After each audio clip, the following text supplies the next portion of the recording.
शिवाय नमस्तुभ्यम हर हर महादेव। मैं पायल सैनी अपने YouTube चैनल आज के उपाय में आपका स्वागत करती हूँ। 16 जुलाई से सीहोर में सावन शिव महापुराण की कथा शुरू हो चुकी है। आज कथा का छठा दिन था। आज की कथा में पूज्य गुरु जी द्वारा जो भी उपाय और महत्वपूर्ण जानकारियाँ बताई गई है वो वीडियो के माध्यम से आपको समझाने की कोशिश कर रही हूँ। आज की कथा के उपाय जानने और समझने के लिए वीडियो को अंत तक अवश्य देखें। आज की कथा में गुरुजी ने एक पत्र पढ़कर सुनाया जिसमें एक महिला ने बताया था कि वो महिला प्रेग्नेंट थी। जब डॉक्टर ने उसकी सोनोग्राफी देखी तो डॉक्टर ने उससे कहा कि आपका बच्चा मंदबुद्धि होगा। तो वो महिला बहुत परेशान हो गई। उसके बाद उस महिला ने गुरुजी के द्वारा बताया एक उपाय किया और जब दूसरी सोनोग्राफी करवाई तो उसका बच्चा नॉर्मल था। डॉक्टर भी हैरान हो गए। वो उपाय क्या था वो मैं आपको बताने वाली हूँ। ये उपाय उनके लिए है जिनका गर्भ बार बार गिर जाता है या जिसके गर्भ में विकलांग मंद बुद्धि हो। डॉक्टर ने सोनोग्राफी में बताया हो कि आपका बच्चा विकलांग है या मंद बुद्धि है, तो उसके लिए आपको क्या करना है, आप एक श्रीफल लीजिए। श्रीफल कहीं से भी खंडित नहीं होना चाहिए। अब जो महिला गर्भवती है उसके सर से लेकर पैर तक के नाप की मोली लीजिए।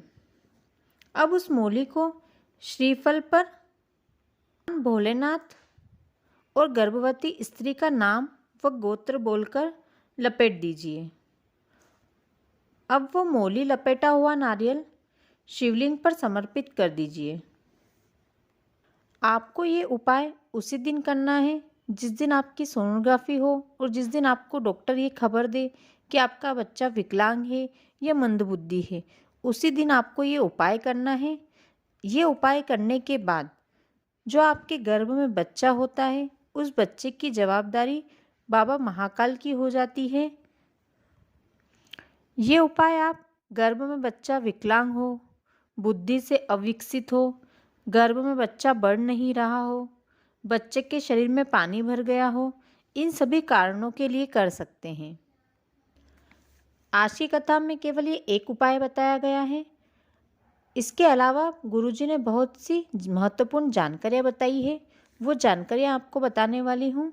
सबसे पहली, यदि आप कभी भी मंदिर जाएं और वहाँ यदि पसारा हो रहा है और आप उस पसारे को समेटते हैं, ये जो भी सामग्री भगवान पर चढ़ी हुई है उसका विसर्जन करते हैं, तो जैसे आपने पसारा समेटा है वैसे ही बाबा महाकाल आपके जीवन से कष्टों को समेटकर आपके जीवन से बाहर कर देते हैं। और जैसे आप विसर्जन करते हैं उसके उसी तरह आपके दुखों का भी विसर्जन हो जाता है। दूसरी, यदि आपके घर में या आप पर कोई काल या तकलीफ या रोग आता है तो आपके घर में लगी हुई तुलसी का पौधा, घर के बुजुर्ग और आपके घर में यदि गाय है तो ये तीनों उस काल को अपने ऊपर ले लेते हैं। तुलसी का पौधा सूखने लगता है, बुजुर्ग और गाय बीमार हो जाते हैं। ये तीनों आपकी हर दुख तकलीफ और समस्या से बचाते हैं। तीसरी बात गुरुजी ने बताई है, बाबा महाकाल को घिसा हुआ पीला चंदन क्यों लगाना चाहिए।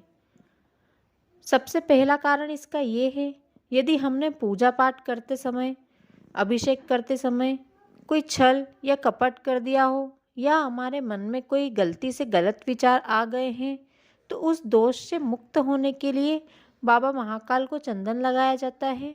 दूसरी, जब भोलेनाथ जी ने विष पिया था उस विष की तपन को कम करने के लिए उन्हें चंदन लगाया जाता था।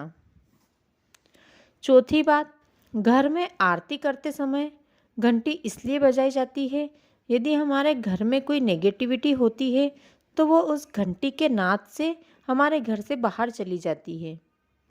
पांचवी बात, जब भी घर में आरती हो तो घर के सभी सदस्यों को एक साथ इकट्ठे होकर आरती करना चाहिए। यदि आपके घर के आसपास कोई मंदिर हो, जब भी मंदिर में आरती हो तो तो उस समय मंदिर जरूर जाना चाहिए। मंदिर की आरती में सम्मिलित जरूर होना चाहिए। जब भी आरती होती है तो उस आरती के दीपक को देखने मात्र से और उस दिए की आरती लेने मात्र से हमारे सभी कष्ट दूर हो जाते हैं। वीडियो को अंत तक देखने के लिए धन्यवाद। वीडियो अच्छा लगा हो तो वीडियो को लाइक और शेयर करें। कमेंट में हर हर महादेव लिखें। साथ ही चैनल को सब्सक्राइब कर लें। धन्यवाद।